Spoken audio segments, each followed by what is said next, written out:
नमस्ते, मैं हूं आपके साथ दिव्यांश शर्मा। हमारी खास पेशकश में मध्य प्रदेश और छत्तीसगढ़ के सभी दर्शकों का बहुत बहुत स्वागत है। बिना देर किए हम आपको लगातार तस्वीरें दिखा रहे हैं। देश के अलग अलग शहरों से आ रही सूर्य ग्रहण की तस्वीरें। देश में सूर्य ग्रहण लग चुका है, सूर्यास्त के साथ ही ग्रहण खत्म होगा।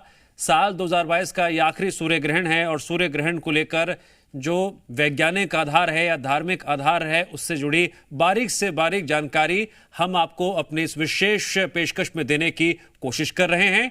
और हमारे साथ एक खास मेहमान वर्ग भी जुड़ा हुआ है जिसमें ज्योतिषाचार्य भी मौजूद हैं, हमारे साथ खगोलीय जानकारी भी मौजूद हैं और हमारे साथ अंधश्रद्धा निर्मूलन समिति के अध्यक्ष भी मौजूद हैं जो अपने अपने विचार तथ्यों के साथ पेश कर रहे हैं। और इसी कड़ी में आगे बढ़ते हुए हम रुख करते हैं ज्योतिषाचार्य आर.के. तिवारी जी का। आर.के. तिवारी जी, मैं आपसे सवाल कर रहा था कि 12 राशियों के जातकों पर इस सूर्य ग्रहण का क्या प्रभाव पड़ेगा, किस पर सकारात्मक, कितना नकारात्मक? देखिए, सबसे पहली बात तो ये है कि 12 राशि में जो आखिरी के 4 राशि हैं, जैसे कहना चाहिए कि सिंह राशि हो गई। सिंह राशि को आर्थिक रूप से धन लाभ और यश मान सम्मान कीर्ति। इसके अलावा वृषभ राशि हो गई, मीन राशि हो गई। मीन राशि को पारिवारिक रूप से, सामाजिक रूप से, आर्थिक रूप से उसको विकास के मार्ग प्रशस्त होंगे। कोई मांगलिक कार्य कोई मांगलिक कार्य होंगे। इसके अलावा कुंभ राशि है, कुंभ राशि को भी लाभ मिलेगा। कुल मिलाकर के कुछ ही राशि को लाभ मिलेगा। लेकिन मेरा कहने का मतलब ये है कि 12 राशि के कोई भी जातक हो, किसी भी नक्षत्र चरण के अलग अलग का जो जन्म हुआ है उसमें सूर्य ग्रहण के समय में या कोई भी ग्रहण के समय में उसको स्नान के बाद में, थोड़ा सा मंदिर में स्नान के बाद में दान पुण्य करना चाहिए। किसी प्रकार का ग्रहण के समय में किसी प्रकार का जाप करना चाहिए, अनुष्ठान करना चाहिए, जप तप करना चाहिए, साधना करना चाहिए। उससे जो उसको लाभ प्राप्त होगा जिसकी कोई परिकल्पना भी नहीं कर सकता है। तो सारे भौतिक सुविधाओं को छोड़कर धार्मिक कार्यों में संलिप्त रहते हुए धार्मिक कार्य करना चाहिए, साधना करना चाहिए, सिद्धि करना चाहिए, जप तप करना चाहिए, दान पुण्य करना चाहिए ग्रहण कार्यों में। तो उससे लाभ उसको प्राप्त होता है, आर्थिक रूप से भी, शारीरिक रूप से भी, मानसिक रूप से, सामाजिक। लेकिन किसी वृद्धावस्था में कोई व्यक्ति है तो खाने पीने का सामान बराबर सेवन कर सकते हैं, तुलसी के पत्तर वगैरह डाल करके। कोई अस्वस्थ व्यक्ति है जब उसको दवा वगैरह है तो बराबर उसको नियम से उसका उपचार होना चाहिए।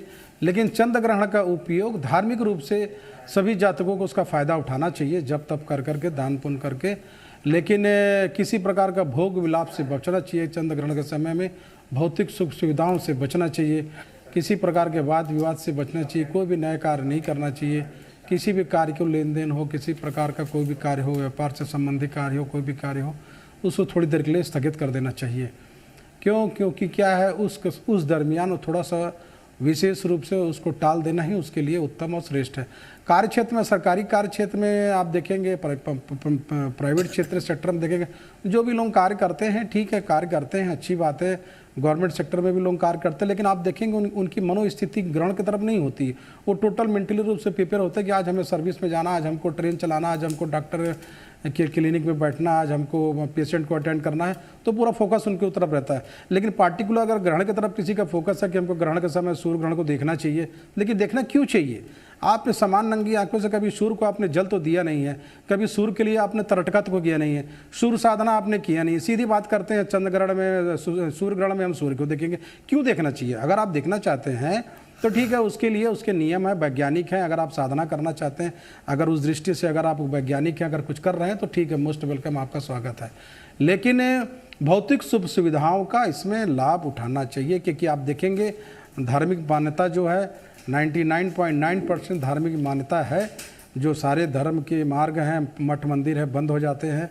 कोई भी देवी देवता का जो मूर्ति है उसको आपको देखेंगे, आप स्नान नहीं होता है, सारी चीज़ें बंद रहती है। दूसरे दिन कहेंगे तो दूसरे दिन पट खुलता है तो बाकायदा उसको स्नान होता है, नए वस्त्र भूषण पहनते हैं। उसी तरीके से जो धर्म की मान्यता जो हमारे ऋषि मुनियों ने जो चलाए हुए हैं उसको अमल करेंगे।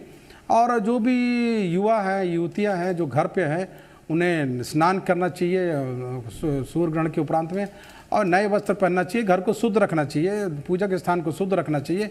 इन सब चीज़ों का काम, इन सब चीज़ों का प्रयोग, इन सब चीज़ों का उपयोग करना चाहिए।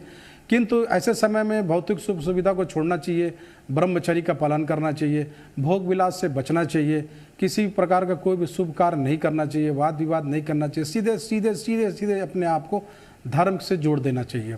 किंतु जो कार्य सक्रिय है, जो कार्य क्षेत्र में है, जो गवर्नमेंट काम कर रहे हैं, जो पायलट्स हैं, कोई भी चीज़ इसमें हैं, तो उनका पूरा फोकस एक्चुअली उनके कार्यों में रहता है, इसलिए उनके लिए कोई नई बात है नहीं। लेकिन ग्रहण के समय पूजा पाठ, जप तप, दान पुण्य, शुद्धिकरण का विशेष महत्व है। समागम नहीं करना चाहिए। अगर गर्भवती स्त्री है तो देसी गाय के गोबर को गर्भ में स्थान में लगाना चाहिए। तो गर्भ में लगाने से क्या होता है, जो बच्चा है उस पर उसका प्रभाव नहीं पड़ता है। अब लोग वैज्ञानिक बोलते हैं गोबर से क्या प्रभाव पड़ेगा। अरे भाई, संगीत का असर पड़ता है गर्भ पर, व्यक्ति के कार्य क्रियाकलापों का असर पड़ता है, पति पत्नी कैसे रह रहे हैं, अगर वो लड़ाई झगड़ा करते हैं तो उसका असर बच्चों में पड़ता है, उनकी सोच का असर पड़ता है, तो ग्रहण का असर क्यों नहीं पड़ेगा, बिल्कुल पड़ता है। खबरों में बने रहने के लिए आप हमारे फेसबुक, ट्विटर और इंस्टाग्राम पेज को फॉलो कर सकते हैं। लेटेस्ट अपडेट के लिए आप हमारे यूट्यूब पेज को सब्सक्राइब भी कर सकते हैं और हाँ, बेल आइकन पर क्लिक करना ना भूलें।